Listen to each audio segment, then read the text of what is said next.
Dahabshiil, your trusted financial partner. dhinaca kalena colaadda iyo dagaalada ka taagan dalka Ukraine ayaa durba saameyn dhaqaale ku yeeshay dalalka soo koraya. Sicir barar iyo qiimaha cuntada oo kordhay ayaa meelo badan oo dunida ah laga dareemayaa. Khubaro ayaa ka digaya in dagaalka Ukraine uu keeni karo gaajo iyo in meelo badan oo qaaradda Afrika ah uu saameyn ku yeesho dhaqaale ahaan. haddaba saameynta dhaqaale ee colaadda Ukraine ee Afrika gaar ahaan geeska Afrika ay ku yeelan karto waxaa nala falanqeynaya Cabdirashiid Dahabshiil, maamulaha shirkadda Dahabshiil. Cabdirashiid kusoo dhawow stuudiyaha VOA ee Washington. Waad maasatay Falastiin. Adinka maadaama hadda aad shaqada ugu badan ee shirkaddu qabata ay tahay arrimaha dhaqaalaha, maxaad ka dareenteen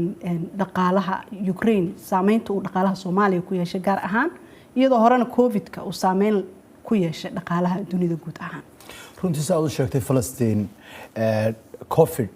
iyo dagaalka Ukraine wuxuuba waxay maciishadii aad u qaadeen ama kor u kiciyeen dad badan oo Soomaaliyeed oo adduunka oo dhan jooga. Maraykanna maanta joogno waxaa kacay waad ogtahay shidaalkii baa kacay oo qofkii mushaharkiisa iyo jeebkiisa saameynaysa. Yurub waa sidaas si leeg, waxaase kaba sii daran geeskii Afrika ee aynu dhalanay. Saliidda cuntada dadka ay cunaan boqolkiiba 30 way kacday intii dagaaladan ay bilaabmeen. Shidaalku sidaas oo kale uu qaali garoobay.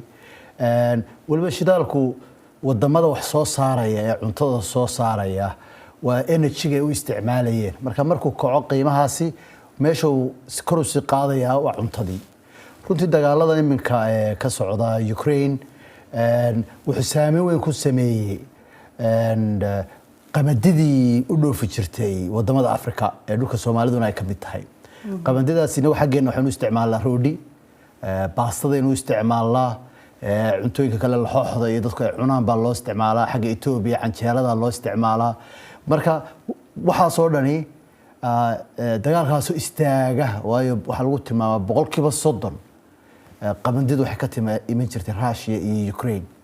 Marka dhammaan waanu ka aragnay dadnahay Dahabshiil maadaama ganacsato badan ay isticmaalaan, dad badan ay lacag isu diraan in ay dhaqaalihii dadka aad u saameysay.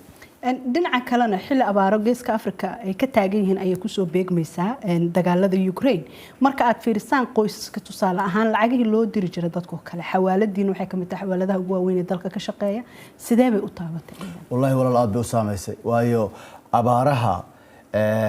ka dhacay imka dhulka Soomaalida qaybo ka mid ah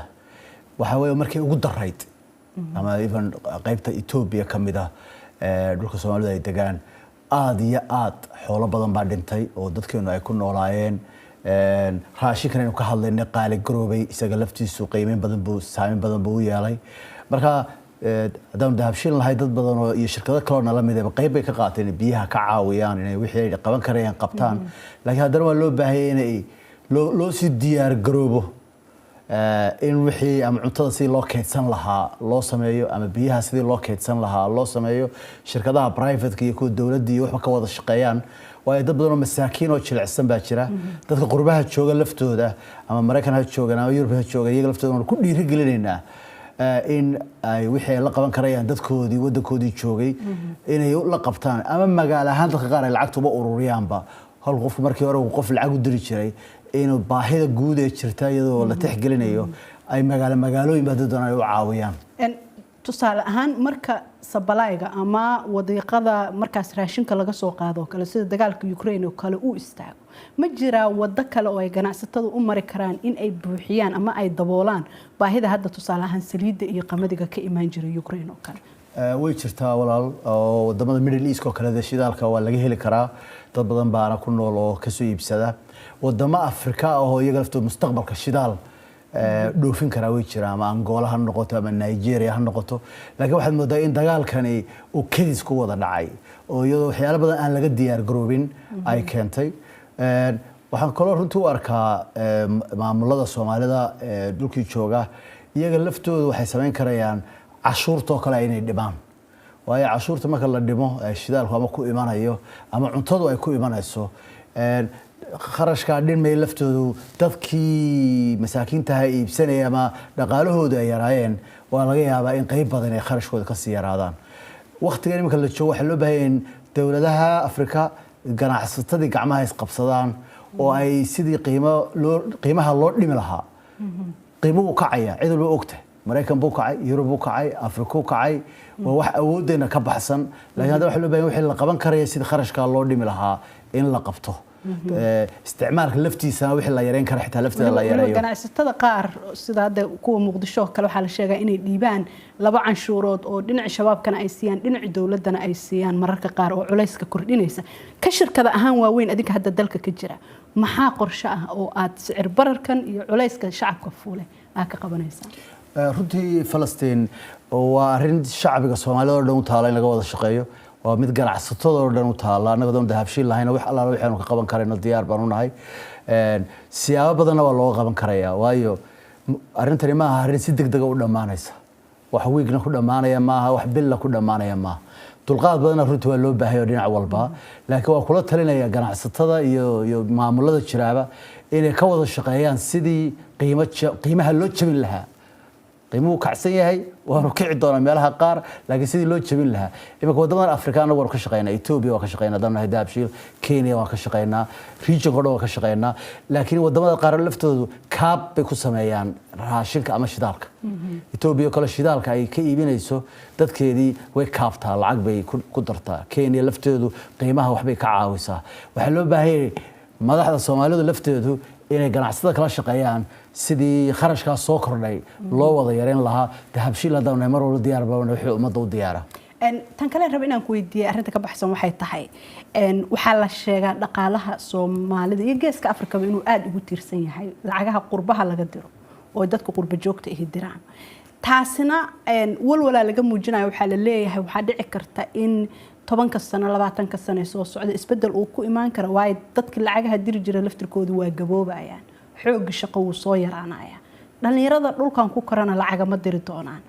saadaalin ma ku sameeyeen mustaqbalka halka ay ku dambeyn karto dhaqaalaha Soomaalida ee ku xiran lacagaha qurbaha laga diro hortii Falastiin way jiraan dad badan oo waayeel ah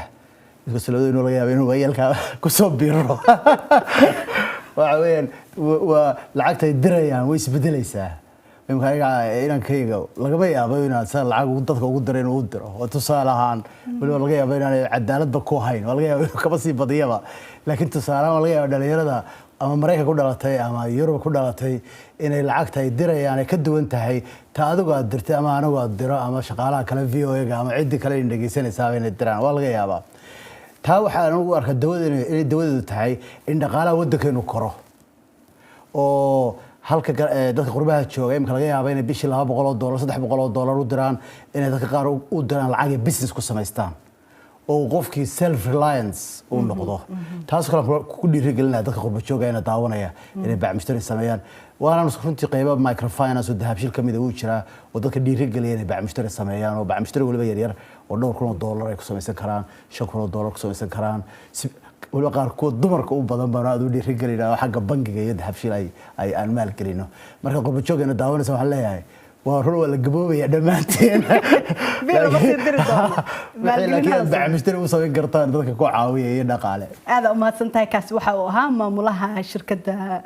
dahabshiil oo stuudiyaha VOA-da ee Washington marti noogu ahaa aad u mahadsantahay Cabdirashiid Dahabshiil shukran dahabshiil oo la jaan qaadaya isbeddelka tiknoolajiyadda kuna fududaynaya hannaanka aad lacag u diri karto waxa uu hadda kuu soo kordhiyey in marka aad lacag dirayso aad ku bixin karto kaadhkaaga bangiga dhammaan xarumaha dahabshiil ee qaaradda Yurub abka dahabshiil oo aad kala soo degi karto Play Store iyo App Store ayaa kuu sahlaya in meel kasta oo aad joogto aad lacagaha si fudud uga diri karto sidoo kale website-ka dahabshiil ayaad si fudud lacag uga dhex diri kartaa goob kasta iyo goor kasta lacag kasta oo aad dirto waxa uu qofkaad lacagta u dirtay sikimo gudahoodu ku helaya adeegga e-dahab ee moobilkiisa gacanta waxa loogu shubi karaa akoonkiisa bangiga dahabshiil amaba waxa uu ka qaadan karaa dhammaan barnaamijyada dahabshiil ee dunida taxalladeeda dahabshiil hawl fudaydiyahaaga maaliyadeed